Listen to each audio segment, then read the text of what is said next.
Yo, yo, yo, what up, good people? It's your boy, Hoom Boom. I'm back. It's the Hold Up Show. And hold up, Jalen Hurts, not a franchise quarterback?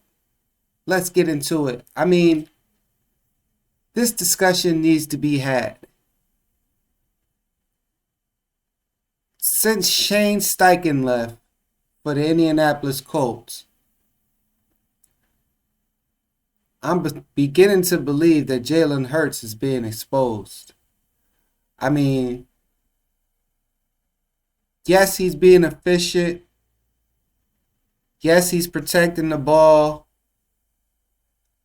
Yes, he has a run element to his game that no matter what puts a certain pressure on the defense that a non-running quarterback wouldn't. But let's be honest, when you watch him play quarterback, something about the way that he played quarterback, it just does not give you that feel that at this stage in his career, he has those intangibles of a passer when he needs to be. Like a legit, like, I'm about to take this team down the field on a game winning drive, throwing all laser beams, 3 and 5 step drops. I don't care if you got prime JJ Watt, prime Reggie White, prime Warren Sapp, all coming after me. I'm dropping lasers. You just do not have that confidence in him when you watch him play quarterback. And this, despite that, we are winning because he does have something that most superstars do need, and that is an ability to display a leadership quality and a willingness or a willfulness effect on his team to, get to a means to be like, yo, we gonna get it by any means. We gonna get this W by however we gonna get it. Like, he can inspire guys to a certain degree, but you know, you still have to have the talent. And it seemed like since Shane Steichen left, it showed that he had a way of developing the game plan for Jalen in a way that was simplistic enough that it just flowed so effortlessly for him, even in times of pressure, because even though we are a running team this year, I felt as though that year we were not necessarily a running team.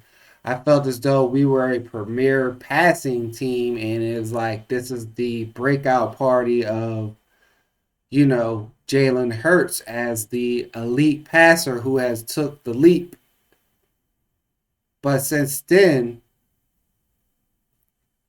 everything looks like he's shell shocked. He's scared to pull the trigger. He's holding that thing until it's an absolute clear open player. Like, we got to be for real. AJ Brown is not on the sidelines reading an inspirational book to find extra motivation. He's trying to woo-saw because his quarterback cannot get him the ball. Even skinny Batman, for all of the legit gentleman that he is, it was a few times during the season where he had that look like, man, I know we got paid, but it don't look like we gonna get paid again because we ain't getting the ball. So it's gonna look like we've been unproductive after we got paid. And people like to call wide receivers divas and me monsters, but you have to look at it from their perspective. Look at it like how Saquon felt about the Giants. There was nothing there for him to succeed. No offensive line, no weapons or threats to draw attention from him, no quarterback, no legit strategy that I could tell of from looking from the outside in. You know? So just the passing aspect of it, that's it's a building frustration with the Eagles. You could see it. It's a building frustration with the Eagles. And it's all due to how Jalen Hurts is wanting to react to playing quarterback. Because when you see Tanner McKee or even dang, what's my man name? Yeah, homie we got from Pittsburgh. When you see them play quarterback, it's like a little breath of fresh air. Like you know they don't have half the talent that Jalen Hurts has, but it's just the way that they 1, 2, 3, clap, 1, 2, 5, clap. You know what I'm saying? Like they know how to, you know what I mean? And it's like they getting it out there to a degree. Like I mean, it's not always the best decision, but they're getting it out there. And you know,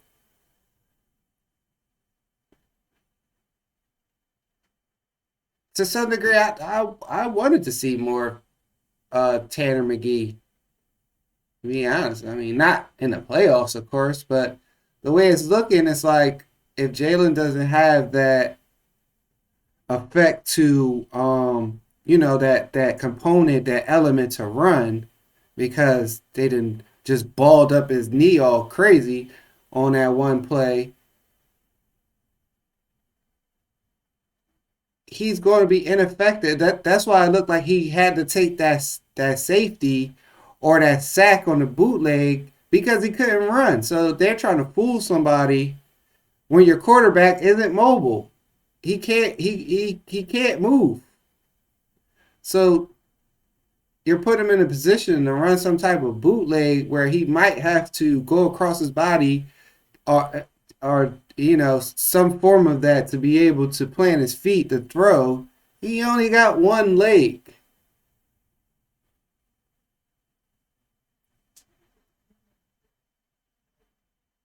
You know what I'm saying? So I would be over there reading a book too. Even though I did post on Facebook, you know, even though I don't really be posting on Facebook like about football or anything like that anymore, but it'd be like I was like to read the next book, don't drop the ball, because you know he dropped that ball. It's like once he finally gets you the ball, bro, you know what I'm saying? You've been statistically the best, our top three this year when the ball is targeted to you, and you know for them to catch you reading a book and then he actually get the ball to you and you bobble it till it's incomplete, even though you caught it, you didn't catch it in the field of play.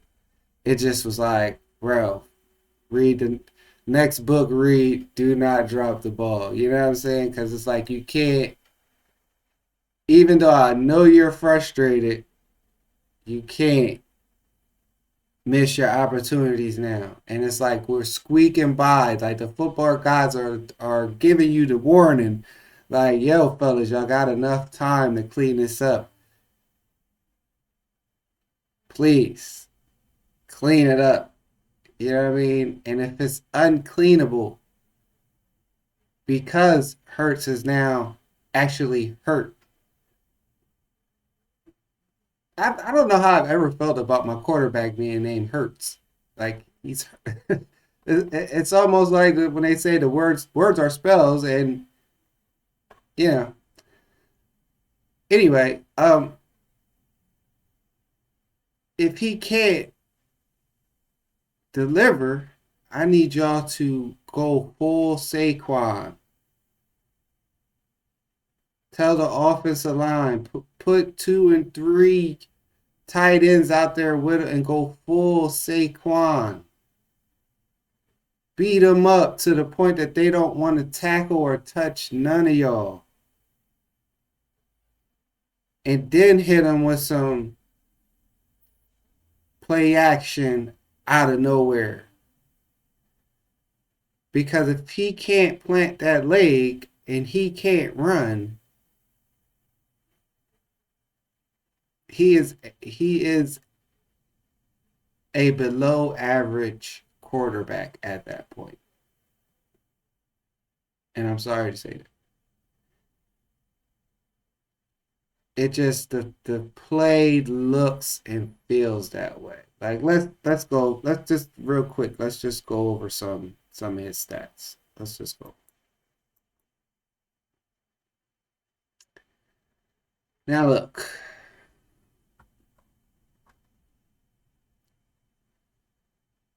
That where should we start? Where did he get? He got hurt. No pun intended. I think he got hurt. What was it? The Carolina game? No, or right at the beginning of the Washington game, and then he sat down for the rest of the season.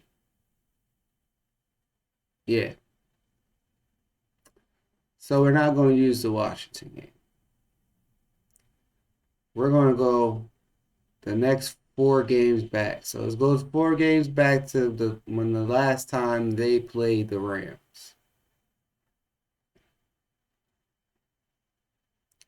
He went 15 for 22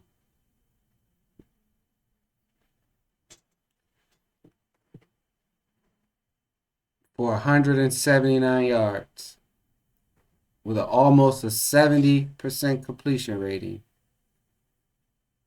averaging almost 8 yards a throw, 108 passer rating, 79% QBR.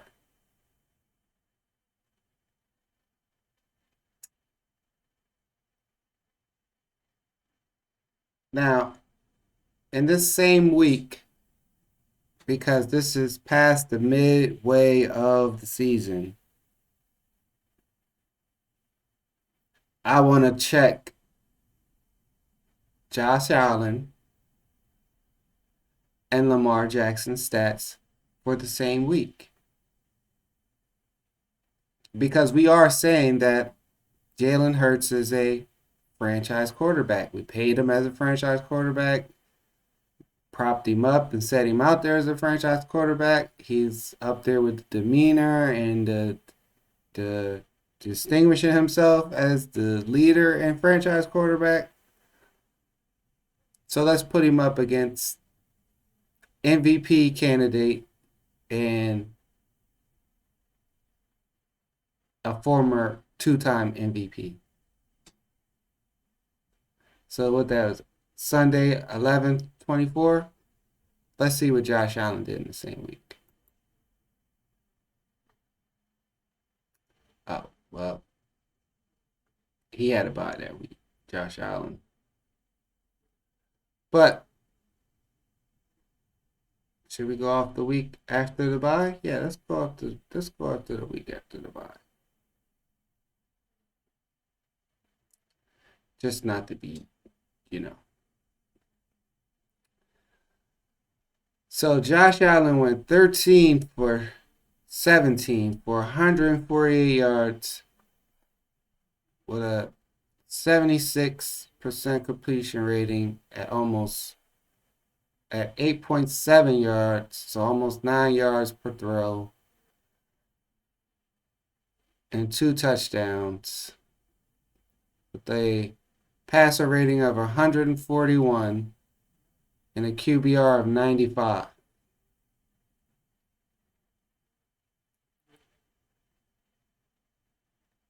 Now, even just looking at this on paper, without even looking at a game situation or any of that, you just get the feeling, just from looking at the stat line, that he was more dynamic and those throws were more impactful on the game. And he only had 17 attempts.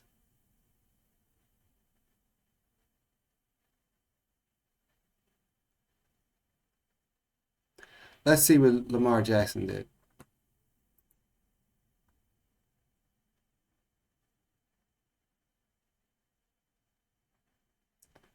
So Lamar Jackson that week played on Monday Night Football against the Chargers. He went 16 for 22, 177, completion rating of 72.7, 8 yards an attempt, 2 touchdowns, passer rating of 126, QBR 86.